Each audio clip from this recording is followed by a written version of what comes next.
Hi guys, so welcome to video 7, the last video in this SEO Module 2, Back to Basics, Digital Marketing for Small Businesses. Now in this video, we're going to be talking about blogging and how it helps your business to rank on Google. You've probably heard that blogging is dead. It's been said so many times by so many people that a lot of small business owners have written it off entirely. Why bother writing articles nobody reads when you could be posting on Instagram or running an ad instead? But here's the thing, blogging isn't dead. Random blogging is dead. Writing about your company news, your awards, your team's day out, yes, that has some value for brand, but nobody is really searching that. Do people really care?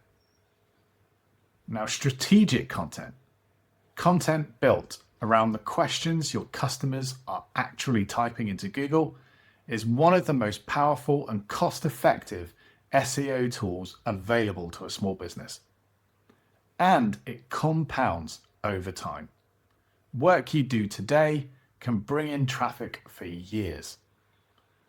This video is about doing it properly. So let's get into it. Let's start with why this matters from an SEO perspective. Google needs pages to rank. Every single page on your website is an opportunity to appear in search for a different query. Your homepage targets one set of keywords. Your service pages target others.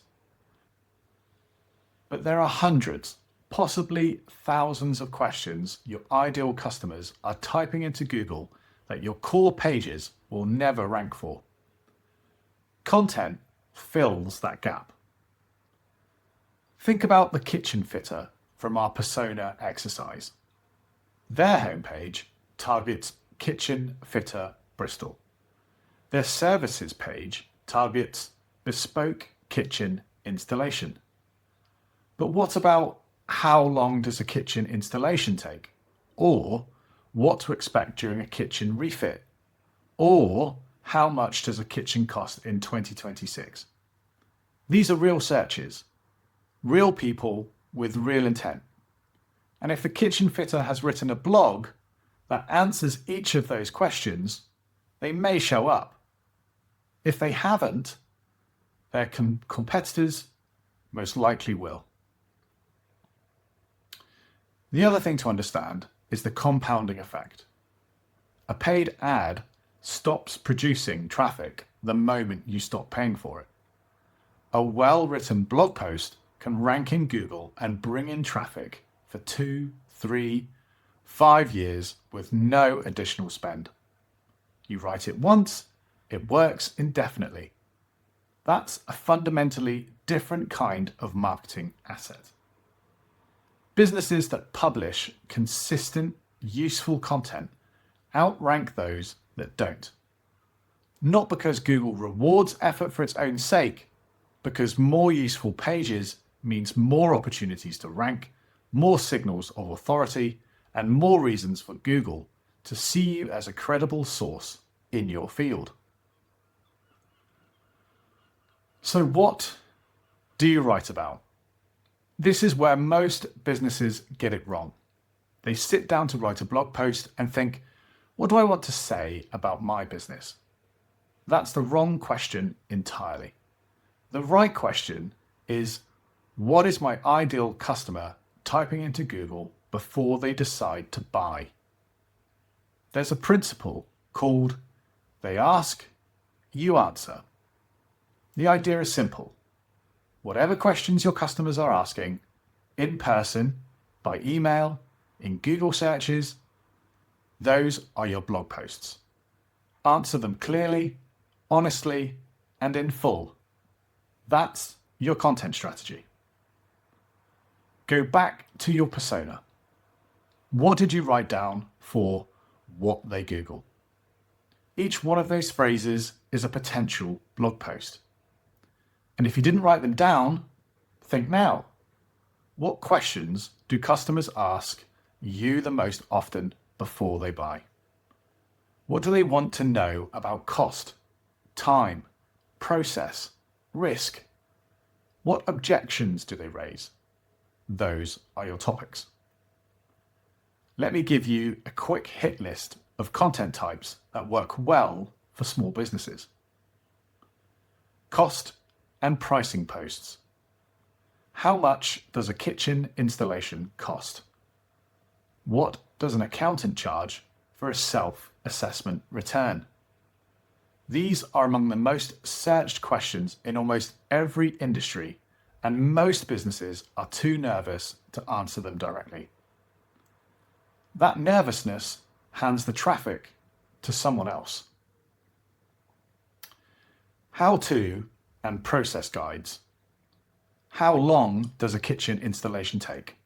What happens during a boiler service? How to prepare for a business tax return.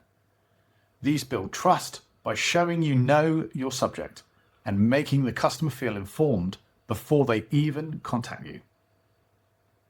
Comparison posts. Gas boiler versus heat pump. Which is right for my home? Bespoke kitchens versus fitted kitchens.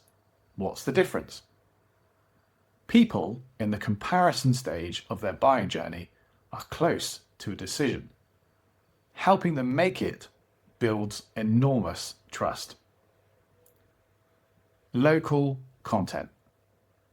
We'll cover this more in the next chapter, but content specifically about your area, case studies from local jobs, guides relevant to your town or region is often the easiest to rank for and the most relevant to the customers you actually want. So how to structure a blog post for SEO. Writing the post is one thing, but structuring it so Google understands what it's all about is another. Here's how to do both at once. The title. Your blog post title is also your H1 and your title tag. It should include your target keyword and be written by the way a person would actually search. How much does a kitchen installation cost in Bristol is better than kitchen installation pricing guide because it mirrors a real search query. People and Google both respond to this. The opening paragraph. Get straight to the point. Confirm to the reader and to Google that this post answers the question the title promises. Don't pad the opening with background. Start with the answer or a clear signal that the answer is coming. Include your keyword naturally in the first paragraph. Subheadings. Break the post into sections using H2 subheadings. Make each subheading answer a related question or cover a distinct part of the topic. Google reads subheadings as additional signals about the page's content. Readers use them to scan and find the specific part for their need. Length. Long enough to genuinely answer the question. No longer.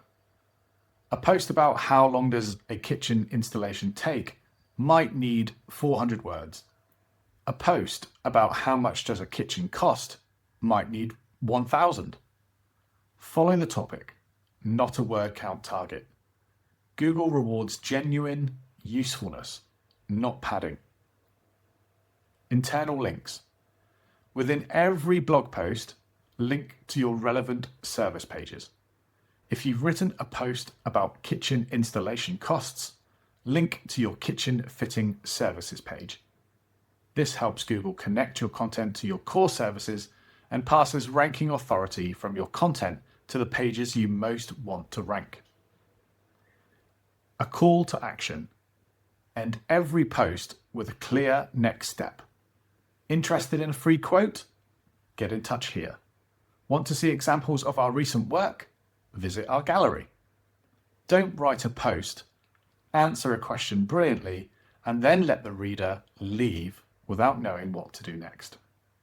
So local content and why it works well. Here's something that often surprises small business owners when they first hear it.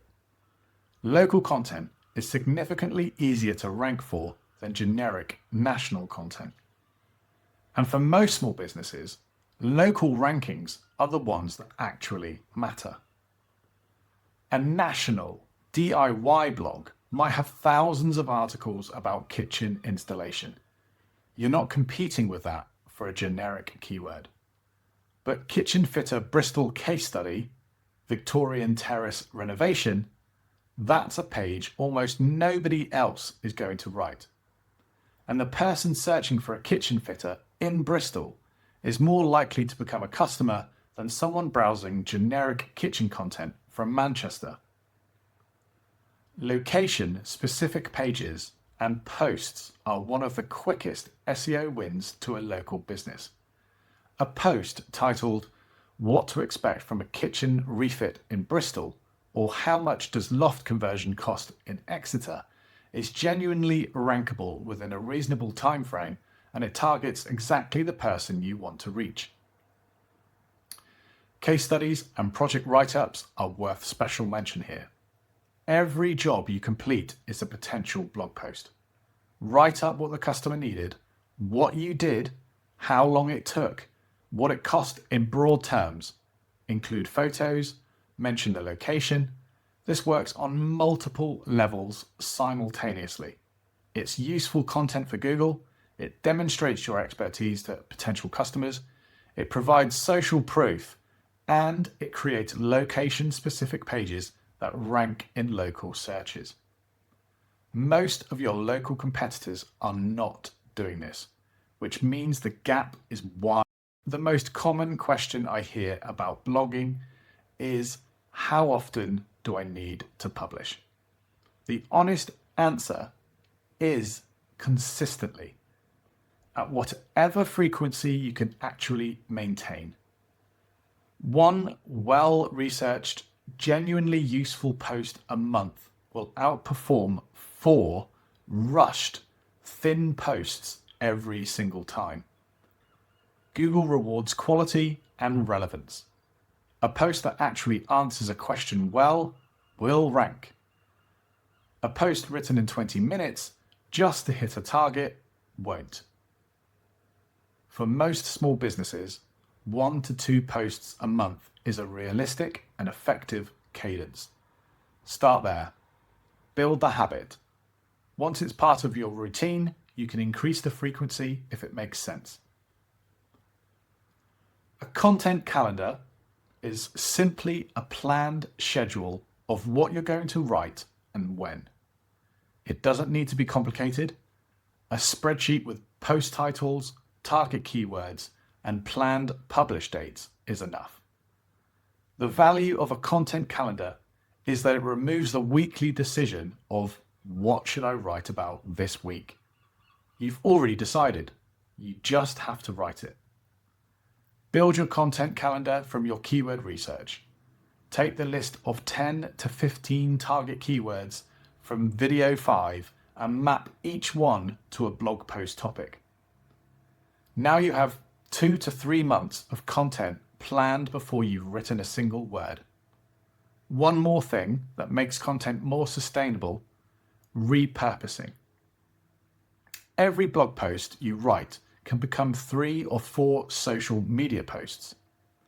Pull out a key statistic, a useful tip, a before and after example. Each one is a post. You're not creating new content from scratch each time. You're getting more mileage out of work you've already done. Now, I know the objection sitting in the back of your mind. Phil, I don't have the time. And I understand it, but think about it this way. A blog post that brings in 2 new inquiries a month for the next 3 years is worth more than almost anything else you could do with that same few hours. It's an investment. not a task. That's the full picture on content and SEO. Let's do a quick recap of where we are. Over the last 4 videos, you've covered the complete SEO foundation. You know what SEO is and how Google actually works. You know how to find the keywords your customers are using. You know how to fix your website pages so Google can understand them. And now you know how to build content that compounds over time and reaches customers at every stage of their journey. That's a complete, actionable SEO strategy. Most small businesses have none of it in place. You now have all of it. Your homework before the next video. Write down 3 questions your customers commonly ask before they buy. Turn each one into a blog post title. You don't need to write the posts yet, just get the titles down. That's the start of your content plan. Now, in the next video, we're moving into Module 3. And this is the module I'm most excited about in this entire series. We're covering GEO, Generative Engine Optimization, the practice of getting your business cited and recommended by AI tools like ChatGPT, Google's AI overviews, and Perplexity. Search behavior is definitely shifting. A growing number of people are getting answers directly from AI without clicking any links at all. And a growing number are skipping Google entirely and going straight to an AI tool. If your business isn't showing up in those answers, you're invisible to a new generation of searchers. This is the module most digital marketing courses aren't covering yet. We're covering it in full. So subscribe so you don't miss it. And share this video with another small business owner who needs to hear it. And I'll see you in Module 3. Cheers.